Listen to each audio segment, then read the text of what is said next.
वचन में चलेंगे। हम निकालेंगे दूसरा कुरिन्थियों उसका 13वां अध्याय उसका 5 से पढ़ेंगे।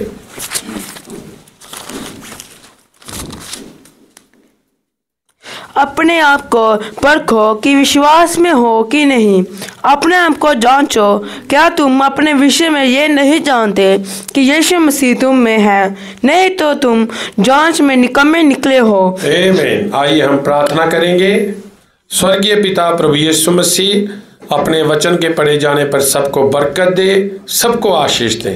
दुआ को प्रभु यीशु मसीह के नाम से मांगते हैं, आमीन। आप सब बैठ सकते हैं।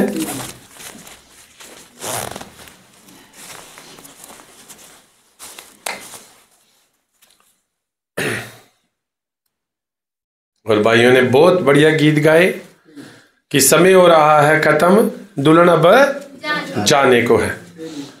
तो समय खत्म हो चुका है, हम लोग बिल्कुल एज पर हैं, आमीन। देखिए बाइबल की पुस्तक की पहली पुस्तक कौन सी है? उत्पत्ति, जेनेसिस, उत्पत्ति। तो उत्पत्ति से शुरुआत होती है, आमीन। और प्रकाशित वाक्य में क्या है? अंत है। आप इस बात को याद रखें कि शैतान दो पुस्तकों से डरता है, एक तो उत्पत्ति, एक प्रकाशित वाक्य। क्योंकि उत्पत्ति में उसने कैसे संसार में अपनी झूठी चालों को लाया, अपनी झूठी शिक्षा को लाया, कैसे उसने हवा को बहकाया, उसकी उत्पत्ति कैसे है, उत्पत्ति में यह बताया गया है। और प्रकाशित वाक्य में उसका अंत बताया गया है, आमीन। अब जिन भाई बहनों के अंदर ये पुस्तकें भरी हुई हैं प्रकाशन के साथ, ये पुस्तकें प्रकाशन के साथ भरी हुई हैं, और प्रकाशन परमेश्वर की ओर से मिलता है, किसी मनुष्य की ओर से नहीं मिलता। जिनके अंदर ये भरी हुई हैं शैतान उनसे डरता है। जब हम बाइबल को खोलते हैं तो देखिए उत्पत्ति से लेकर जो सब बाइबल अब खत्म हो चुकी है। इस वक्त हम कहां पर खड़े हैं? लुदीकिया काल में, आमीन। इस वक्त हमारा स्थान क्या है? लुदीकिया काल। और लुदीकिया कहां पर? प्रकाशित वाक्य देखिए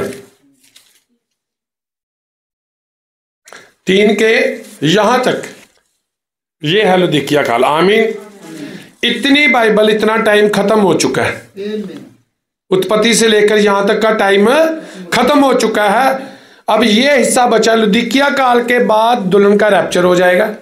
4थे अध्याय में बाइबल के स्वर्ग में आराधना है, आमीन। क्योंकि लुदीकिया काल के समाप्त होते, दुल्हन के रैप्चर के साथ ही लुदीकिया काल समाप्त हो जाएगा, आमीन। अब जो बाकी बची बाइबल है, 7 तुरियां जो बाकी बची बाइबल है, दुल्हन यहां पर उठाई गई है। इससे आगे का हिस्सा क्या है? कष्ट काल है। इससे आगे का हिस्सा क्या है? तो देखिए कितनी बाइबल बची है, इसके बाद कितनी बाइबल है। लुदीकिया काल में तो दुल्हन का समय खत्म हो गया, हमारा तो रैप्चर हो जाएगा। उसके बाद कितनी बाइबल बचती है? तो टाइम इज नॉट मोर, समय खत्म हो चुका है, समय बाकी नहीं है। इतना समय बीत चुका है। आप इस एग्जाम्पल के तौर पे लें, उत्पत्ति से लेकर इतना समय बीत चुका है, तो इससे आगे कितने बाइबल के पेज हैं देखें तो सही, आमीन। ये अब दुल्हन तो लुदीकिया काल के समाप्त होते ही उठा ली जाएगी, आमीन। दुल्हन तो उठा ली जाएगी। उसके बाद कष्ट काल है, वो किसके लिए है? उन लोगों के लिए है जिन्होंने कलाम पर विश्वास नहीं किया, आमीन। तो परमेश्वर का धन्यवाद करते हैं। आप सब संदेश में हो, आप सब नबी के विश्वासी हो, आप अंत समय के विश्वासी हो, आप अंतिम घड़ी के मजदूर हो, हालेलुया। तो आज का जो संदेश है वो मैंने लिया है भाई ब्रानम का एक संदेश है, 3 प्रकार के विश्वासी, 3 किस्म के विश्वासी। उसमें से कुछ बातों को लिया है हमारे युग का नबी भाई ब्रानम जिसने आकर हमें समय का संदेश दिया और बाइबल के गुप्त मनोरथ को पूरा किया।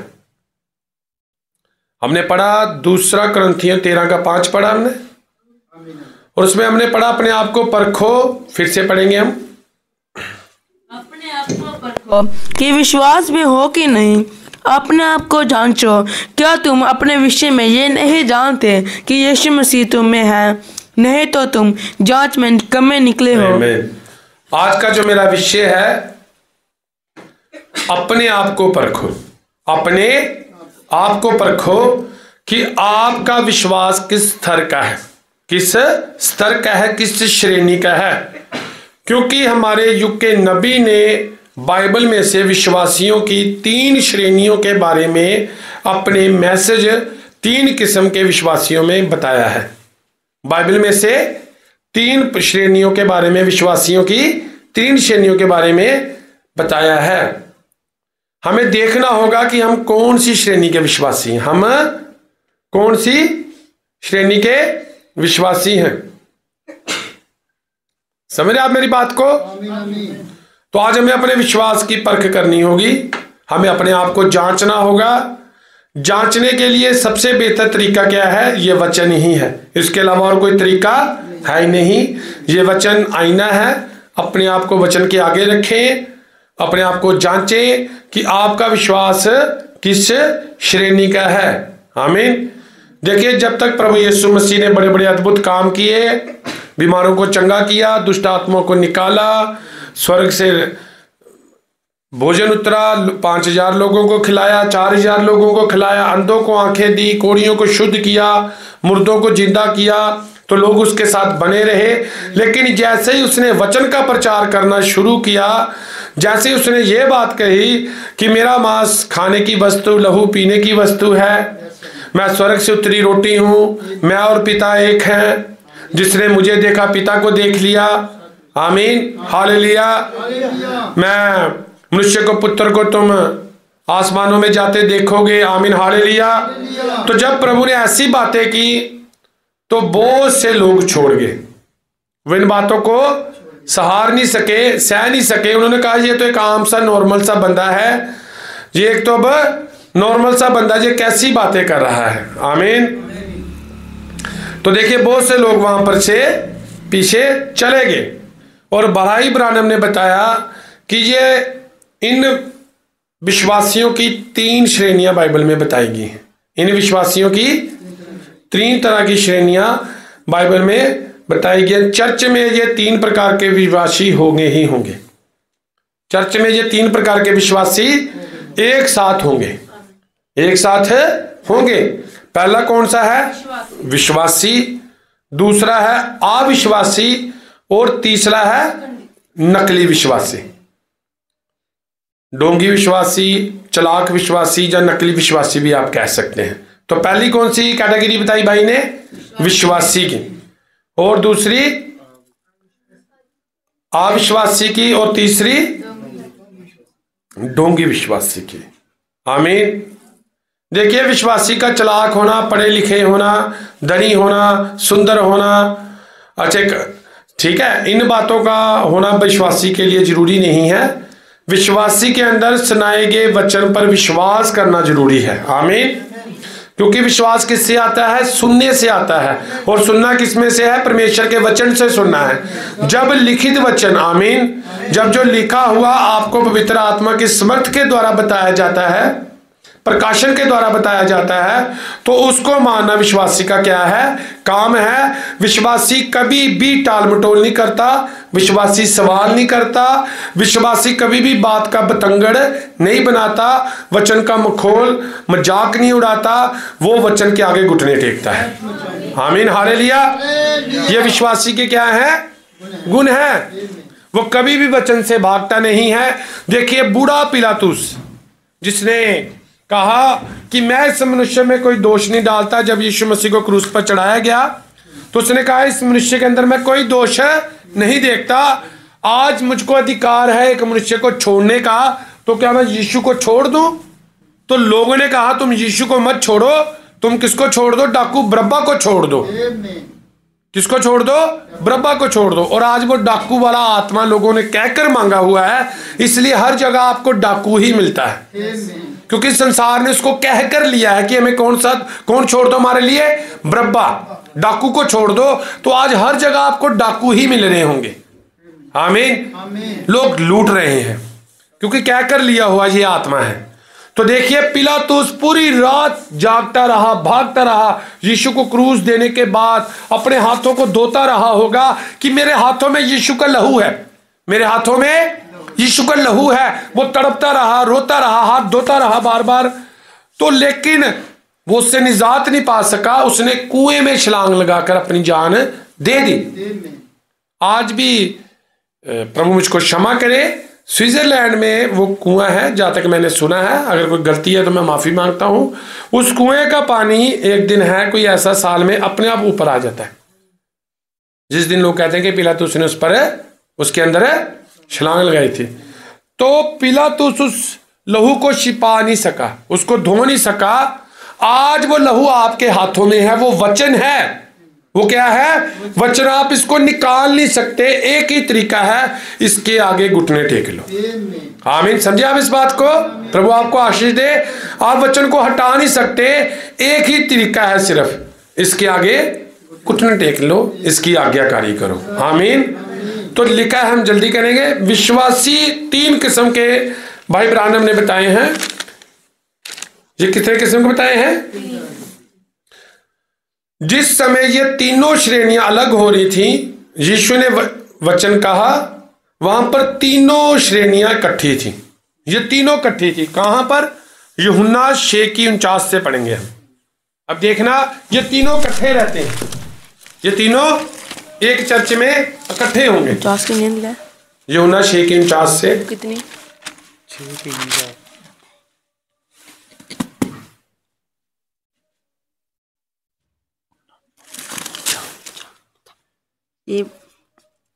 तुम्हारे बाप दादों ने जंगल में मंत्रा खाया और मर गए, जब वह रोटी है जो स्वर्ग से उतरती है, ताकि मनुष्य उसमें से खाए और ना मरे। अब यीशु मसीह ने जो बातें कही, क्योंकि यीशु मसीह के साथ कुछ सदूकी, फरीसी, सदूकी और फरीसी भी उसके साथ उसके चेले बन गए थे, उसके साथ चल पड़े थे, क्योंकि उन्होंने उनके काम देखे यीशु मसीह के बड़े बड़े, तो वो भी यीशु के साथ चल पड़े, वो भी यीशु के साथ रहना शुरू कर पड़े।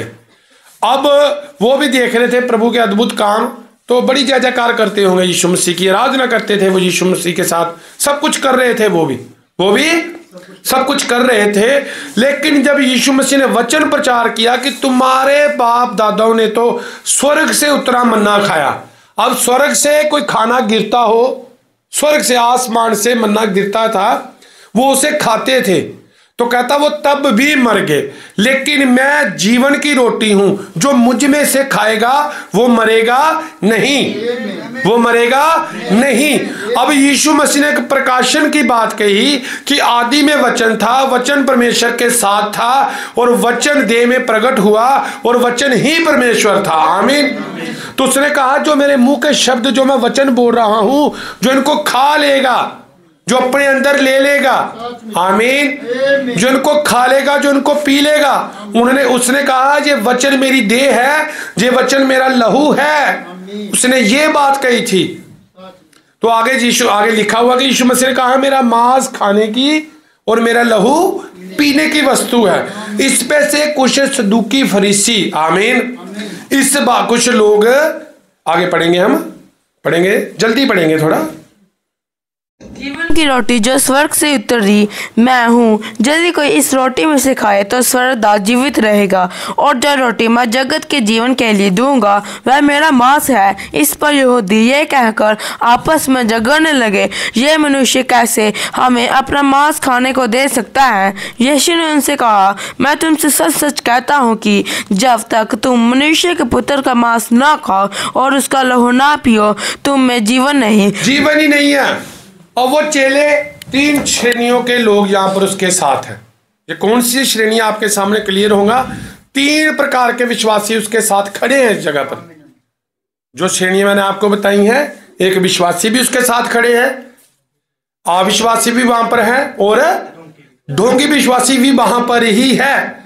उनके बीच में प्रभु ये बात कर रहा है कि पढ़ेंगे, जब तक तुम मेरा मांस और लहू नहीं खाते पीते जीवन है ही नहीं। जितनी मर्जी आराधना कर लो, जितनी मर्जी उपासना कर लो, तालियां बजा लो, गीत गा लो, जो मर्जी कर लो, लेकिन जब तक इस वचन को तुम खा नहीं लेते, अपने अंदर नहीं ले लेते, इसे जीना नहीं शुरू करते, आमीन, तुम अनंत जीवन नहीं पा सकते। आगे चलो। जो मेरा मांस खाता है और मेरा लहू पीता है, अनंत जीवन उसी का है, और मैं उसे अंतिम दिन फिर जिला उठाऊंगा। इसका मतलब वही बंदा जिएगा, उसका ही रैप्चर होगा जो इस वचन के रूल रेगुलेशन के अनुसार जीवन जी रहा है। आमीन, हालेलुया। अपने रूल रेगुलेशन उसने वचन से बड़े नहीं रखे हुए। विश्वासी की ये पहचान है, वो अपने रूल रेगुलेशनों को वचन से बड़ा नहीं करता। आमीन, सिर्फ सरेंडर करता है वचन के आगे। सिर्फ क्या करता है? सरेंडर करता है, आगे नहीं करता। बात का बतंगड़ नहीं बनने देता। वचन सुनकर उस पर नई उसके वचन को टालने की नई युक्तियां नहीं बनाता। वचन को ना मानने के लिए नई मनगढ़ंत बातें नहीं करता। वो वचन सुन लिया तो सिर्फ आमीन है, वचन सुन लिया तो क्या है? आमीन है। पतरस अपने ध्यान से खड़ा है, अंद्रियास उसके साथ खड़ा है। यीशु मसीह आया, तुम मेरे पीछे हो लो। क्या कहा पतरस को? आमीन। तो पतरस उसके पीछे हो लिया, आमीन, हालेलुया, सब कुछ छोड़ दिया। विश्वासी ने जब वचन सुन लिया तो वो पहली बातें सब कुछ छोड़ देगा, सीधा वचन की ओर हो जाएगा। आमीन, आगे चलेंगे, जल्दी करेंगे हम। जो मेरा मांस खाता, आमीन, क्योंकि मेरा मांस वास्तव में खाने की वस्तु है और मेरा लहू वास्तव में पीने की वस्तु है। जो मेरा मांस खाता और मेरा लहू पीता है वह मैं स्थिर बना रहता है और मैं उसमें, जैसे जीवते पिता ने मुझे भेजा और मैं पिता के कारण जीवित हूँ, वैसे ही वह भी जो मुझे खाएगा मेरे कारण जीवित रहेगा। ऐसी बात जब यीशु मसीह ने कहनी शुरू की कि जो मुझे खाएगा, जो मुझे पिएगा, तो लोग सह नहीं सके। इस वचन की कुछ ऐसी बातें जब सामने आती हैं तो जो अविश्वासी होते हैं वो सह नहीं सकते। फिर आमीन, वो क्या करते हैं? सह नहीं सकते। आगे चले। जो रोटी सड़क से उतरी यही है, उस रोटी के समान नहीं जिसे बाप दादू ने खाया और मर गए। जो कि ये रोटी खाएगा वह सर्वदा जीवित रहेगा। ये बातें उसने कफरनहूम के एक आराधनालय में उपदेश देते समय कही। चलें आगे पढ़ते रहे। उसके चेलों में से बहुतों ने ये सुनकर कहा, यह कठोर बात है, इसे कौन सुन सकता है? यीशु ने अपने मन में ये जानकर कि मेरे चेले आपस में इस बात पर कुंडराते हैं, उनसे पूछा, क्या इस बात से तुम्हें ठोकर लगती है? यदि तुम मनुष्य के पुत्र को जहाँ वह पहले था वहाँ ऊपर जाते देखोगे तो क्या होगा? आत्मा तो जीवनदायक है, शरीर से कुछ लाभ नहीं। आत्मा तो जीवनदायक है, शरीर से कुछ लाभ नहीं। मनुष्य के पुत्र को ऊपर जाते देखोगे। जब ऐसी बात की तो जो अविश्वासी चेले थे वो सिर पटकना शुरू हो गए। ये कैसी बातें कर रहे हैं आप? आमीन। तब तक ठीक था जब तक बीमारों को चंगा किया जा रहा था, गीत गाए जा रहे थे, मछली खाने को मिल रही थी। आमीन, हालेलुया। तब तक ठीक था, लेकिन जब वचन कहा गया पूरी रीति से मानने को तो अविश्वासियों ने देखे। आगे चले। जो बातें मैंने तुमसे कही है वह आत्मा है और जीवन भी है, परंतु तुम में से कुछ ऐसे हैं जो विश्वास नहीं करते। क्योंकि यीशु पहले ही से जानता था कि जो विश्वास नहीं करते वह कौन है और कौन मुझे पकड़वाएगा। जो यहाँ पर दो कैटेगरियों के बारे में तो यहाँ पर ये बता दिया गया, अविश्वासी और ढोंगी विश्वासी के वास्ते। यीशु मसीह ने कहा कि जो विश्वास नहीं करते उन्हें भी वो पहले से जानता था, और जो उसको पकड़वाएगा उसे भी वो पहले से जानता था। यहाँ पर अविश्वासी और ढोंगी विश्वासी के बारे में परमेश्वर ने बता दिया, उन दोनों श्रेणियों के बारे में। आगे चले। और उसने कहा, इसीलिए मैंने तुमसे कहा था कि जब तक किसी को पिता की ओर से ये वरदान ना दिया जाए तब तक वह मेरे पास नहीं आ सकता। इस पर उसके चेलों में से बहुत से उल्टे फिर गए। बहुत से चेले क्या हो गए? उल्टे फिर गए, अविश्वासी पीछे मुड़ गए। आगे, और उसके बाद उसके साथ ना चले। तब यीशु ने उन 12 से कहा, क्या तुम भी चले जाना चाहते हो? शमौन पतरस ने उसको उत्तर दिया, हे प्रभु, हम किसके पास जाए? अनंत जीवन की बातें तो तेरे ही पास है। प्रभु के नाम की महिमा हो। तो आपने पढ़ा, यहाँ पर 3 श्रेणियां बताई गई हैं विश्वासियों की। पहली श्रेणी विश्वासी की, वो पतरस है। आमीन। वो कौन है? पतरस है। हे प्रभु, तुझे छोड़कर कहां जाए? आमीन। अविश्वासी, ये वो चेले हैं जो पीछे मुड़ गए, वो 70 चेले। ये कौन है? अविश्वासी चेले पीछे मुड़ गए। और ढोंगी विश्वासी कौन है? यहाँ पर चलाक विश्वासी, वो पीछे नहीं मुड़ा। 70 पीछे मुड़ गए, अविश्वासी पीछे मुड़ गए। लेकिन वो उन 12 के साथ बना रहा। वो था यहूदा इस्करियोती। आमीन। वो पीछे नहीं मुड़ा, वो साथ ही रहा। वो चलाक विश्वासी था, वो ढोंगी विश्वासी था। लेकिन जो अविश्वासी थे वो मुड़ गए। पतरस ने विश्वास कर लिया। अब ढोंगी विश्वासी, चलाक विश्वासी किसी गेम के लिए, आमीन, किसी अपने संसारिक मकसद को पूरा करने के लिए वो पीछे नहीं बढ़ा, वो साथ ही रहा, चलता रहा। तो भाई ब्रानम ने कहा कि कलीसिया में ये 3 प्रकार के विश्वासी पाए जाते हैं। ये तीनों इकट्ठे ही चलते हैं, ये तीनों इकट्ठे ही चलते हैं। यहां पर भी तीनों इकट्ठे ही हैं, लेकिन मसीह ने यहां पर तीनों को अलग अलग कर कर हमारे सामने खोल दिया। तीनों को अलग अलग कर दिया। अविश्वासी वो 70 चेले थे जिनके पास अधिकार था दुष्ट आत्माओं को निकालने का। आप लूका 1 से 12 घर में पढ़ लेना। लूका 1 से 12, उन 70 को भेजा परमेश्वर ने, दुष्ट आत्माओं पर अधिकार दिया। वो 70 गए, दुष्ट आत्माएं निकाली। तो जब वापस भी आए तो बड़ा आनंद करते आए और कहा, प्रभु यीशु मसीह, तेरे नाम से दुष्ट आत्माएं हमारे वश में है। तेरे नाम से दुष्ट आत्माएं हमारे बड़े बड़े उन्होंने काम किए। लेकिन जब वचन उनके सामने आया कि मेरा मांस खाओ, लहू पियो, जब ऐसी बातें उनके सामने में आई जो वो नहीं मानना चाहते थे, जो वो नहीं मानना चाहते थे, तो वो पीछे मुड़ गए। आमीन।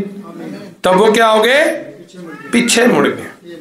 चमत्कारों तक वो ठीक थे, दुष्ट आत्माएं उन्होंने निकाली, तब तक सही, सब कुछ सही चल रहा था, सब कुछ है। लेकिन जब बात लहू और मांस खाने की आई तो वो पीछे मुड़ गए, फिर वो आगे नहीं। यीशु ने आत्मिक बातें की, वो पीछे मुड़ गए। जब आप वचन सुनते हैं, जब आप उन्हें पूरी तरह से अधीन होने की को कहते हैं तो वे छोड़ जाते हैं। अविश्वासी लोगों को जब आप वचन सुनाते हैं, वो आएंगे चर्च में, चमत्कारों तक ठीक है, गीत गान तक ठीक है, आराधना करने तक ठीक है, लेकिन जैसे ही आपने उसको वचन सुनाया अविश्वासियों को कि भाई जी बहनों, अगर आपने मसीह में चलना है तो आपको गहने उतारने होंगे, हालेलुया, आपको श्रृंगार नहीं करना होगा, औरतें पुरुषों वाला पहरावा ना पहने, आमीन, भाई नशा ना करें। 25 दिसंबर की कोई भी शिक्षा बाइबल में नहीं है। बपतिस्मा प्रभु यीशु मसीह के नाम से है। औरतें पुलपट पर प्रचार, तो वो पीछे मुड़ जाएंगे। हालेलुया।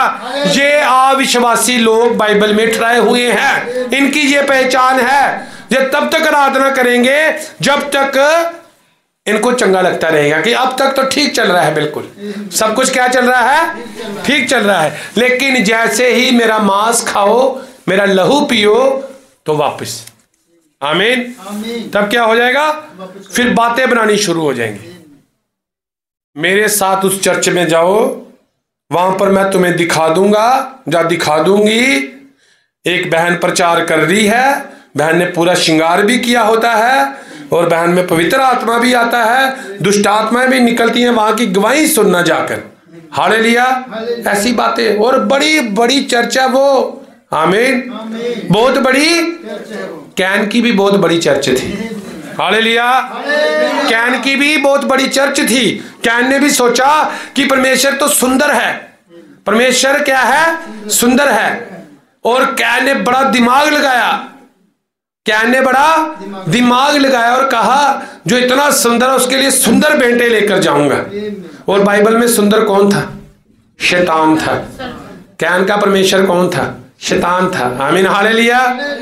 तो बड़ी चर्च बनाई कैन ने, लेकिन उसकी भेंट कबूल नहीं की गई, उसकी भेंट कबूल नहीं की गई, क्योंकि उसके अंदर वचन को ना मानने का अविश्वास था।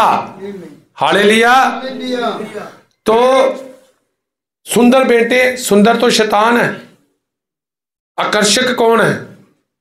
अगर ऐसी भावनाएं अंदर हैं तो शैतान की ओर से सब कुछ। आमीन हालेलुया। फिर किसकी ओर से है? शैतान। और शैतान को, आमीन, इतना सा शेर चाहिए आपके जीवन में आने के लिए। वो आपके विचारों से आता है, वो आपके विचारों से। अब ये 70 जो अविश्वासी थे,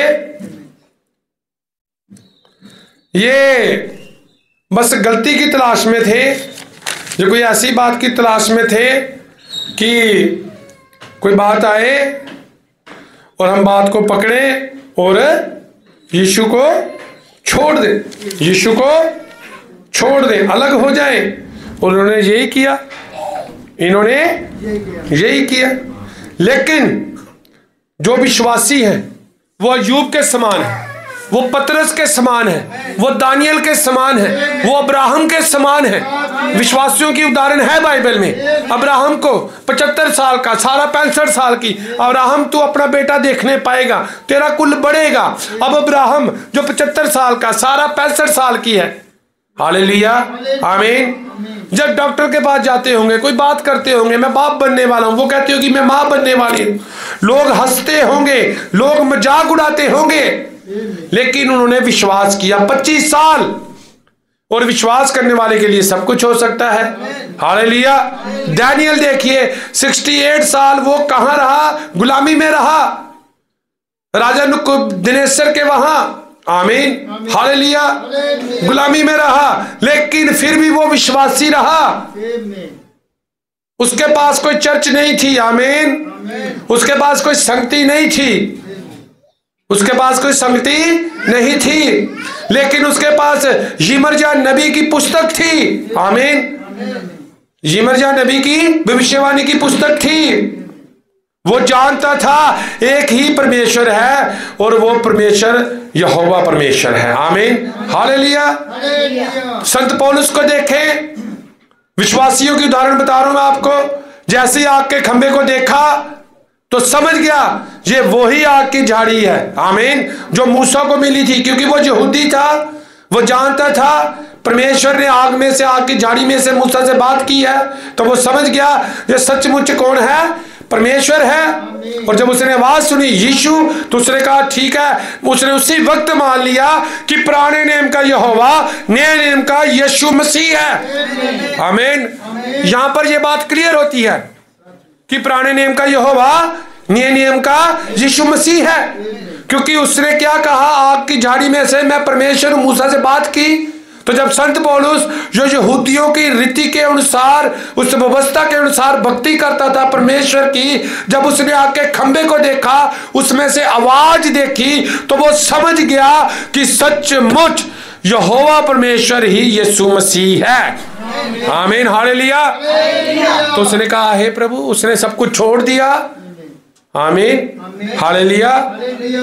तो देखिए दानियल, अय्यूब नबी, उसने क्या कहा? मैं मर भी जाऊं फिर भी सहज शरीर अपने छुड़ाने वाले को देखूंगा। उसका विश्वास, बच्चे मर गए, सब कुछ खत्म हो गया, लेकिन उसने परमेश्वर को छोड़ा। ये विश्वासियों की उदाहरण किसमें है? बाइबल में है। ये है विश्वासी। पतरस, परमेश्वर ने कहा पतरस अगर तुम लोग पीछे मुड़ना चाहते हो तो मुड़ जाओ। पतरस ने कहा अनंत जीवन की बातें तेरे पास हैं, तुझे छोड़कर कहां जाए? क्योंकि विश्वासियों का एक ही एम है, अनंत जीवन, ना नाश होने वाली जिंदगी, देहों का बदलना, रैप्चर। आमीन, हालेलुया। तो ये किसकी उदाहरण है? विश्वासियों की है। दानियल पीछे नहीं मुड़ा। राजा नबूकदनेस्सर उसे अपना क्या मानता था? देवता मानता था। उसकी बड़ी प्रतिष्ठा करता था वहां पर। देखिए हमारे जो के नबी ने कहा कि पराई जातियों का आरंभ एक मूर्ति के बलपूर्वक पूजा करवाने के द्वारा हुआ। राजा नबूकदनेस्सर ने दानियल की सोने की मूर्ति बनाई थी ना, और पूरे बल के साथ, जोर के साथ लोगों को आज्ञा दे दी कि इसकी क्या करो? पूजा करो। और लिखा है कि पराई जातियों का अंत भी एक मूर्ति के बलपूर्वक पूजा कराने के द्वारा ही होगा। आमीन, हालेलुया। अंत भी एक मूर्ति के पूजा करवाने के द्वारा ही होगा। वो मूर्ति किसकी होगी? पोप की होगी। आमीन, हालेलुया। वो मूर्ति, अब ये तीनों कैटेगरियां वहां पर इकट्ठी थी। यहूदा भी वहां पर था, पतरस भी, और 70 चेले भी, पर परमेश्वर ने अलग कर दिया, क्योंकि अलग करना उसका काम है।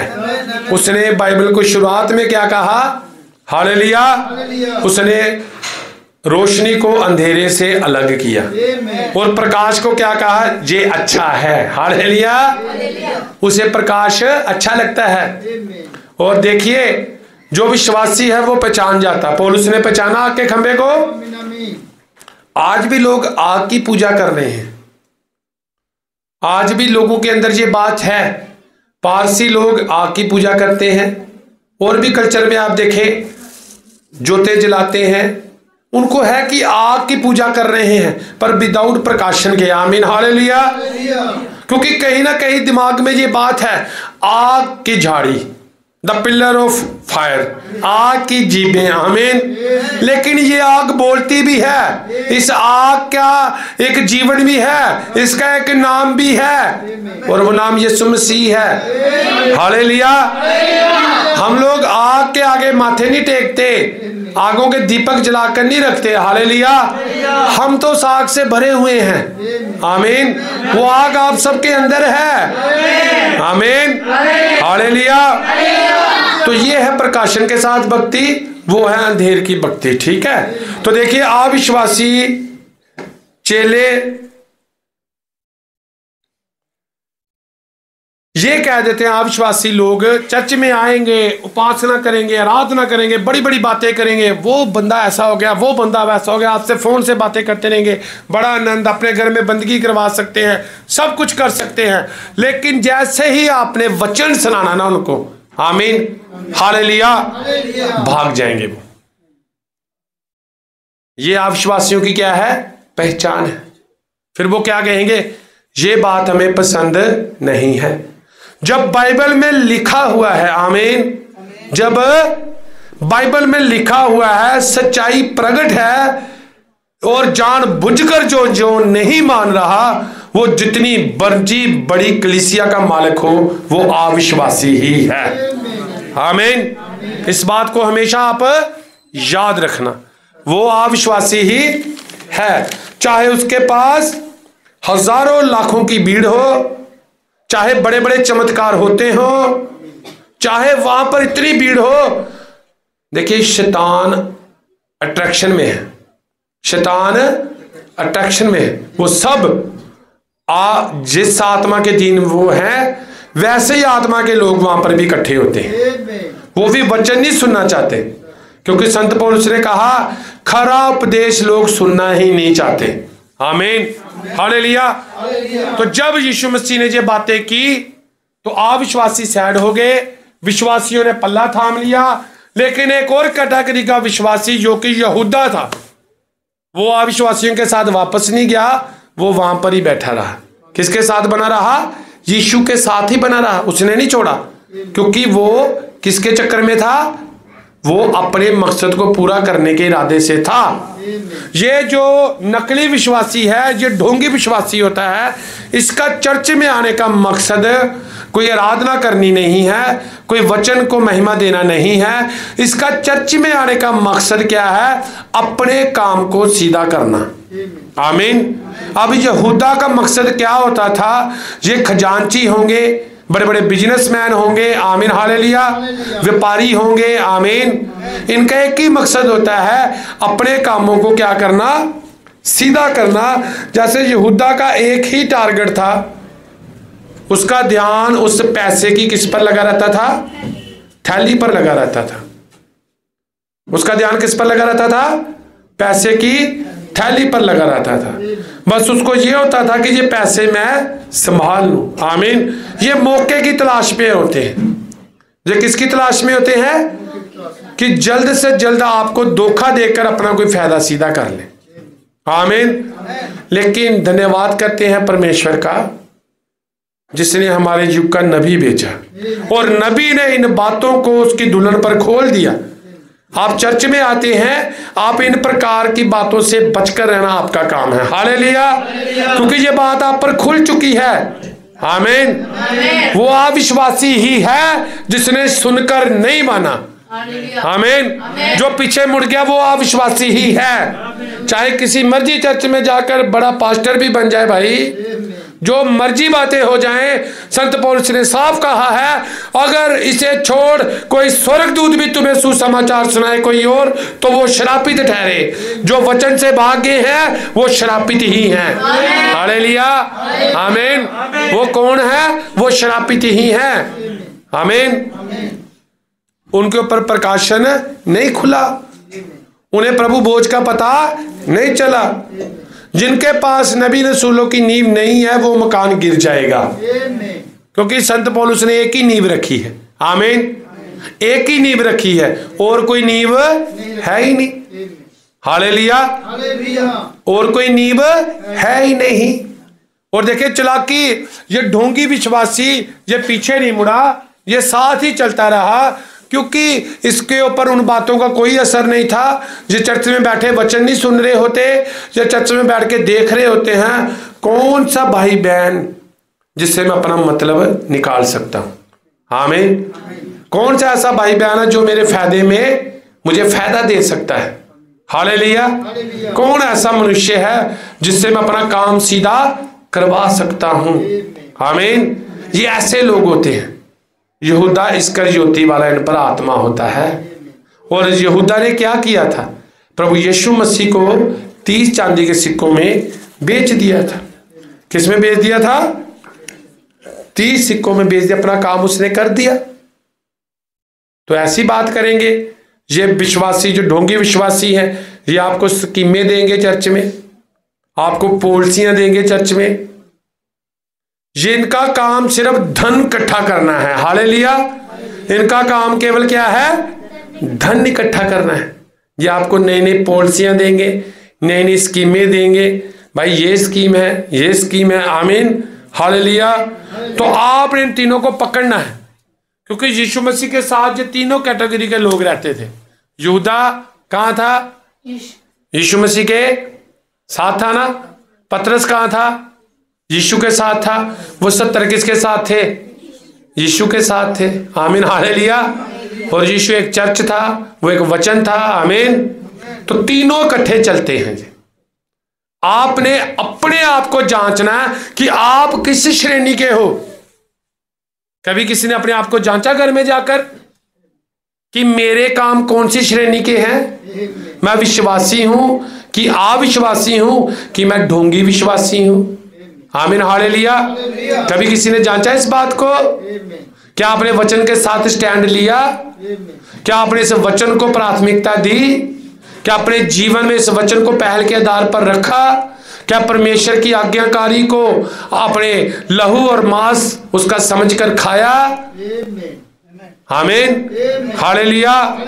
क्या परमेश्वर के वचन की आज्ञाकारी आपकी जीवन से बढ़कर होगी आपके लिए। ये तो विश्वासियों की पहचान है। और अविश्वासी तो बस नुक्ते निकालेगा, ये अच्छा है, ये अच्छा नहीं है, ये अच्छा है, ये अच्छा नहीं है, ये ठीक है, ये ठीक है, इसे मान लेता हूं, इससे ऐसा करता हूं, मैं जाऊंगा पास्टर से प्रार्थना करवा लूंगा, बात कोई नहीं करूंगा, फटाफट चर्च छोड़ के निकल जाऊंगा फिर, हालेलुया, आमीन। ऐसी बातें हैं। चर्च में मैं ऐसे चला जाता हूं, घर में मैं ये बना रहूंगा, आमीन। ऐसी बातें हैं विश्वासियों के अंदर, चर्च में मैं ऐसे लिबास पहनूंगा तो बाहर मैं ऐसे पहनूंगा। आमीन। लेकिन विश्वासी हमेशा विश्वासी है। आमीन, हालेलुया। विश्वासी कभी भी नहीं बदलता। बदलता कौन है? वो तो शैतान बदलता है। आप जैसे चर्च में हो वैसे ही बाहर भी रहो। आमीन। मूसा कहां से क्या गीत गाया हमने? उन उत्तर पहाड़ तो मिस्र वाले पहाड़ से उतरकर, पहाड़ एक चोटी से उतरकर, उसका मतलब है कि वो जो संत जो मूसा था उसको राज मिलने वाला था। आमीन। उसको राजपाठ मिलने वाला था। उसका राज्य पहाड़ के जैसा होना था। उसने अपने राजपाठ को छोड़कर मिस्र में जाना कबूल किया। यहां पर तंगियां थी, यहां पर हालात बुरे थे। परमेश्वर के वचन को बढ़ाने के लिए वो मिस्र में चला गया। आमीन, हालेलुया। तो ये बातें आप याद रखें, इन बातों को याद रखें। आपने अपने आप को जांचना है। किसकी परख करनी है? कि मैं इन 3 श्रेणियों में से कौन सी श्रेणियों में हूं, मेरी कैटेगरी कौन सी है। दूसरे की कैटेगरी मत देखें। आमीन। अपनी कैटेगरी को पतरस के साथ रखें। आप देखिए, अगर मान लो आज नूह होता तो आपने किसके साथ खड़े होना था? अगर नूह नबी होता तो आज हमने किसके साथ खड़े होना था? नूह के उस प्रचार के साथ कि दूसरे लोगों के साथ? आमीन, हालेलुया। अगर आज मूसा होता तो हमने किसके साथ खलोना था? मूसा के साथ कि तू खुदा का बंदा है, खुदा तुझसे बातें करता है। कि दतान और कोरा के साथ जो कहते थे हमसे भी खुदा बातें कर रहा है। हालेलुया। किसके साथ हमने आज खड़े होना था? आमीन। ये बात जहां पर हम कह रहे हैं इसे अपने आप पर्सनल अकेले में आपने सोचना है। जाकर अकेले में, जब आप अकेले होते हैं फिर आपने सोचना है कि परमेश्वर मेरी कौन सी श्रेणी है, प्रभु मैं किस कैटेगरी का हूं। अपने आप को जांचे, परखें कि मेरी इन तीनों में से कौन सी श्रेणी है। क्या मैं अनंत जीवन की ओर जा रहा हूं? कि क्या मैं संतुष्ट दुष्ट आत्माएं निकाल के केवल, जहां मेरा कोई मकसद और ही है चर्च में आने का, टारगेट कुछ और ही है, और दुल्हन का एक ही टारगेट है, अपने पति से मिलने का। हालेलुया। दुल्हन का क्या टारगेट है? पति से मिलने का। तो जो तीनों श्रेणियां आपके सामने खुली आज, किन किन को पता चला? 3 श्रेणियों का बिल्कुल क्लियर। हालेलुया। तो ये मैंने नहीं खोली, ये खुदा के नबी ने प्रचार किया है। आमीन। मैंने उन बातों को आपके आगे रखा है। आमीन, हालेलुया। तो ये तीनों एक साथ चलती हैं, तीनों इकट्ठी हैं। तीनों को परमेश्वर का वचन अलग अलग करता है। बस ये वचन आपके ऊपर इन बातों को क्या करता है? प्रकट करता है। तो आपने देखना है कि मूसा के दिनों में हम होते तो किसके साथ होते? अब मिकाया के दिन में होते, मिकाया एक तरफ और झूठे नबी एक तरफ। आपने किसकी तरफ होना था? मिकाया तो अकेला था, हालात वो झोंपड़ी में रहता था। आमीन। वो जो झूठे नबी थे, सिदकिय्याह नबी उनमें से एक था। उनके तो बड़े राजपाट थे, उनकी बड़ी शान और शौकत थी, वो भी आराधना करते होंगे, बड़े हलीम दिखते होंगे, बड़े हलीम दिखते होंगे, उनकी बड़ी चर्च होगी। लेकिन मिकागी तो पहाड़ी पर एक छोटी सी क्या थी? झोंपड़ी थी। कोई 5-7 लोगों की शायद चर्च होगी। आमीन। कितने लोगों की चर्च होगी? लेकिन सिदकिय्याह के तो बड़े ठाट बाट होंगे, और जो उसके साथ बाकी नबी थे उनकी भी, वो 450 नबी थे, तो उनकी भी बड़ी ठाट बाट थी। वो रथों पर निकलते होंगे, बड़े बड़े उनको महल दिए होंगे, उनको नौकर चाकर दिए होंगे। तो मिकाया तो अपने हाथों से मेहनत करके शायद रोटी खाता हो। हालेलुया। मेहनती बंदा हो। आमीन। तो जब अहाब ने पूछा कि मैं युद्ध करने जाऊं कि ना जाऊं, आमीन, तो झूठे नबी क्या कह रहे हैं? राजा तेरी जय हो, तू जीत जाएगा, तू जीत जाएगा। आमीन। तू युद्ध करने जा। हालेलुया। तू युद्ध करने जा। लेकिन जब मिकाया को बुलाया गया और कहा गया, जो दूत मिकाया को लेने के लिए आए, कहा तू ऐसी बात बोलना जिससे राजा प्रसन्न हो। आमीन। क्योंकि अहाब ने पहले ही कहा था, जब योनातान ने पूछा कि क्या तेरे यहाँ पर कोई और नबी नहीं है, क्योंकि उसने सोचा होगा ये सारे के सारे इकट्ठे होके बोल रहे हैं राजा तू जीत जाएगा जीत जाएगा, शायद उसको कुछ डोट हुआ हो। आमीन। तो उसने कहा होगा कोई और नबी नहीं है, तो उसने कहा एक है जो मेरे विरुद्ध उल्टा ही बोलता है, उसको लाओ। तो जब दूत लाने के मिकाया को पूछा तू जाकर राजा को सही बात बताना जिससे राजा प्रसन्न हो, उसने कहा मैं तो वो ही बोलूंगा जो सेनाओं का यहोवा मुझे बोलने को देगा।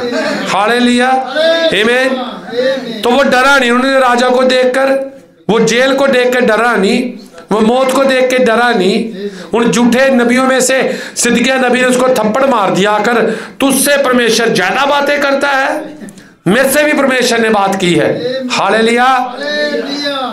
तो देखिए नबी का तिरस्कार किया गया वहां पर, तो क्या एलिया का वचन पूरा होना था कि तेरा मांस तेरा लहू कुत्ते पिएंगे। आमीन। हालेलुया। और वही बात हुई, अहाब गया, अहाब मारा गया, अहाब मारा गया। आमीन।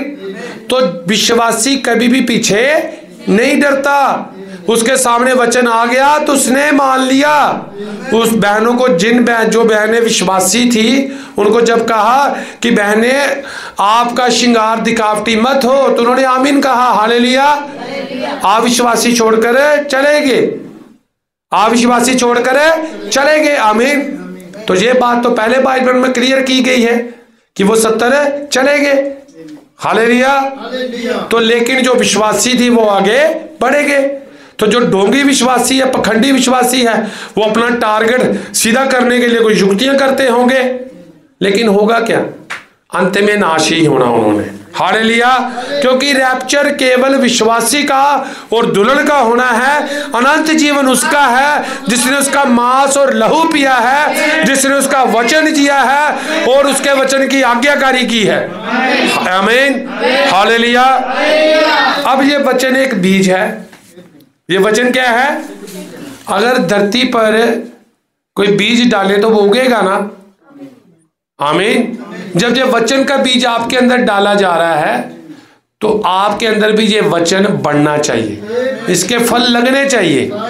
हालेलुया। विश्वासियों के फल क्या हैं? ये आपके सामने लगे हुए हैं। आमीन। विश्वास, समर्थ, ज्ञान, संयम, धीरज, भक्ति, भाईचारे की प्रीति, क्योंकि वो मेल मिलाप करना चाहते हैं किसके साथ? प्रेम के साथ, परमेश्वर के साथ वो उठाया जाना चाहते हैं। और अविश्वासियों के गुण क्या है? अनाज्ञाकारी, अपनी मनमानी, आमीन, अपनी वचन की खिलाफत करना, वचन में रोक टोक करना। हालेलुया। वचन में क्या करना? अपने मतलब को सीधा करना, जो अच्छा उसे खाना, उसे लेना, जो बुरा उसे छोड़ देना। तो लेकिन जब हम बाइबल में पढ़ते हैं तो फसह के पर्व में क्या कहा यीशु मसीह ने, परमेश्वर ने, कि तुम एक मेमना लेना और उसे आग में पूरा भुनना और उसे पूरा खा लेना। ये मेमना किसको दर्शाता है? आमीन। और प्रभु यीशु मसीह किसको दर्शाता है? वचन को। आमीन। हालेलुया। और वचन किसको दर्शा रहा है? मेमने को। आमीन। अब इस वचन को पूरा खाना है। ये नहीं देखना कि इसकी आंख आ गई है, इसका नाक आ गया है, इसका गोबर आ गया है, इसके पैरों के खुर आ गए हैं, इसकी नाड़ियां आ गई हैं। हालेलुया। ये नहीं देखना कि अब श्रृंगार छोड़ने की बात आ गई है। आमीन। हालेलुया। अब किसी के पांव हाथ लगाने ना की बात आ गई है। आमीन। हालेलुया। अब प्रभु भोज रात को लेने की बात आ गई है, यीशु मसीह के नाम से बपतिस्मा लेने की बात आ गई है, अब गैर जुबान बोलना, अनुवाद करने की भी बात आ गई है। आमीन। अब मेमना पूरा खाना है, मेमना थोड़ा भी नहीं छोड़ना, क्योंकि ये वचन ही मेमना है। हालेलुया।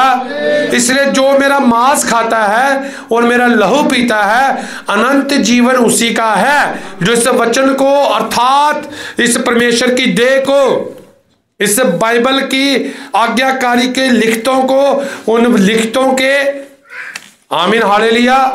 बोले हुए वचन को पूरी रीति से जीता है, बोले हुए वचन पर आमीन कहता है, बोले हुए वचन पर आमीन कहता है, जो परमेश्वर की ओर से बिल्कुल सिद्ध और सच्चा कलाम है, जो इस बात पर विश्वास करता है कि परमेश्वर ने इन अंत के दिनों में अपना एक नबी भेजा।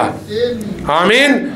इन अंत के दिनों में अपना नबी भेजा, भाई ब्रदर विलियम मारियन ब्रैनम को भेजा, और उस भाई ने आकर जो 7 में स्वर्गदूत के बारे में प्रकाशित 10:7 में लिखा है, परमेश्वर के गुप्त मनोरथ को पूरा किया।